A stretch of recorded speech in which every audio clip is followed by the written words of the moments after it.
our story about how we got into glamping is a little bit more from the trying to make a bunch of money side. So we had about a dozen Airbnbs in the Colorado Springs area, and we didn't own them, but we helped manage them all. You know, the 25%, 35% sort of thing that everyone tries to do, and it was huge 5 years ago, and everyone was trying to, you know, you can rent it for less and then rent it out for more and make all this money. And something we really discovered is the work that goes into it. You think it's going to be like, oh, it's passive income. You know what I mean? You'll never have to do anything. You get all this money. And every house is different. So we had a dozen houses. Every one of them has a different furnace. Everyone has a different hot water heater, different TVs, different furniture. And the reason we got into glamping was with our container. We built a container home on Dad's property, and it was the easiest, most simple Airbnb we had ever owned. And we were like, oh, and it brought in like similar amount of money.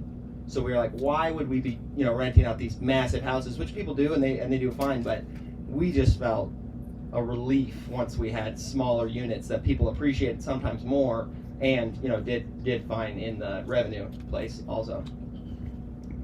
So we found a property in the El Paso County area. It was just a house. It was completely abandoned. It hadn't been lived in years. And we found the owner. We called him, and he lived off in Arizona somewhere. And we asked if we could, you know, owner finance it. And he eventually rejected that. And then we set up a contract where we just went under contract on it for 24 months. And he allowed us to arbitrage it. So I'm allowed to, you know, rent out the house and use the property for other things.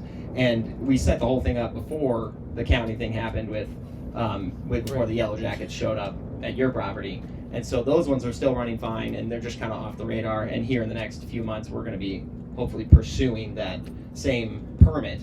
But so far as the question of finding the right property, it's just a lot of research. So I'll talk a little bit about what we're doing in Oklahoma now. And the reason we picked Oklahoma is we found a county and land that has, you know, they have good tourism, they have a lake, and they have absolutely no building permits. And I was like, I will take that property. So I called the commissioners and I had them write me a letter stating, signed by them, that we do not have any building permits.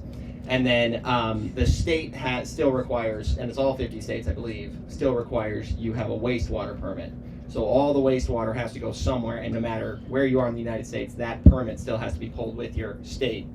So that's the biggest cost for us. So we found somewhere where we don't have to ask any permission for tents or anything like that, but all the bathrooms, the capacity has to be permitted, anything that we put in the ground. But that's why we picked our property. I mean, I was tired of looking for places and talking to counties about trying to build a glamping resort, because none of them ever heard of a glamping resort, and they were all very confused. They didn't know what was going on. So we finally went to a county where they were happy with whatever we want to do. We could do a gas station, we could do a lighthouse, doesn't matter. We can do whatever we want. So we're excited about it. So one of my concerns if I'm starting a glamping business might be, what kind of services and amenities do I want to offer? Because you can be more on the camping side of glamping, or you can be on the really glamorous side of glamping where you have like hot showers and Wi-Fi and, I don't know, a sauna and so on. So how did you guys decide what exactly you want to offer to make it glamping for people, and what dictated that process?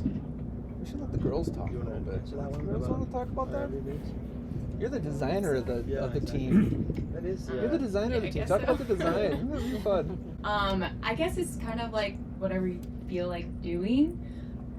We have a few that are off-grid, and then we have a few that actually have access to water.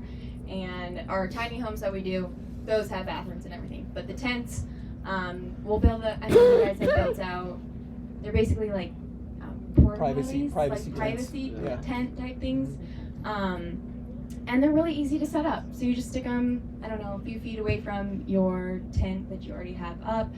And then as for like inside, sometimes we have those, what are they? Propane heaters to do coffee. So then we'll offer French press coffee. So then you can kind of fancy. Honestly, it's the best kind of coffee. So why not do that? And then flashlights, and they always have a fire outside on the deck, and you can roast marshmallows. Propane. So propane is the Colorado, biggest. you need propane. I'd say propane's great. And it's easy to switch in and out.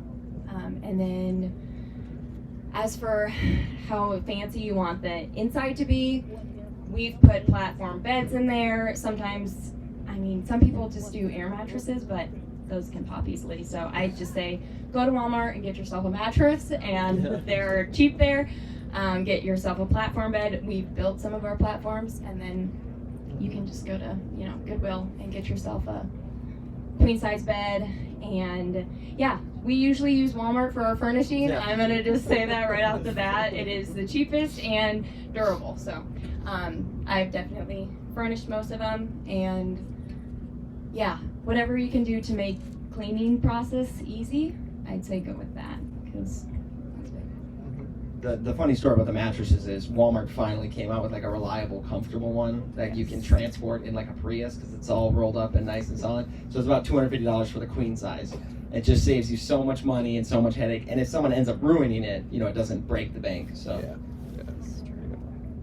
So, last question for me before we open it up is, how do you actually get guests? So you've set up this tent, it's on your property. How do you get people to come and book stays? We just stand on the road. Signs. Yeah, big sign. A guy in a costume out there Yeah, spinning. that's So, it. no. Yeah, it was just, it came from Airbnb. I mean, I bought my first house in 2018, and I put it on Airbnb, and I just couldn't believe it. And then Dad came to me and he said, you know, I think I'm gonna rent out this tent in my backyard. And I said, Dad, that is the dumbest idea I've ever heard in my child. And I'm a pretty, And I said, I think you're crazy. Yeah. so, and I'll never shoot down anyone's idea ever again, because I was so wrong, and now here I am, you know, surrounded by people that would do the same thing. So it's, but yeah, Airbnb was the fastest, and it still is the easiest. And once you get, you know, over 100 guest stays, you can obviously look at all the other awesome platforms. But Airbnb for us has just been, it's the fastest. You know, it's the fastest way to get your feet wet. We've set up a tent and had a guest there the day after we set the tent up. I mean, we had photos up and we had a guest 2 days later, you know, enjoying their weekend off. So the question is, what size are the properties? So mine, that we have like all the tiny homes, the school bus and the tree house and those ones. That one is 6 acres. I think they're all 6 acres. I think so. All three. Yeah, all three of them. Which is weird, because that's not. I mean, most of the properties are 5 acres in Except- the area.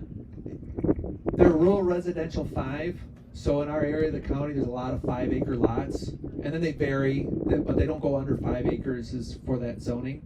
So ours is 6.4 acres, but then half of it has a creek going through it, so it varies. But that's what we built on. So our property, we're building 8 units on it. That's very comfortable. We have a lot of elbow room in that property. And then the other property that we have under contract, we're asking for 16 units, but it doesn't have a creek through it. It's mostly wooded and large ponderosa pines.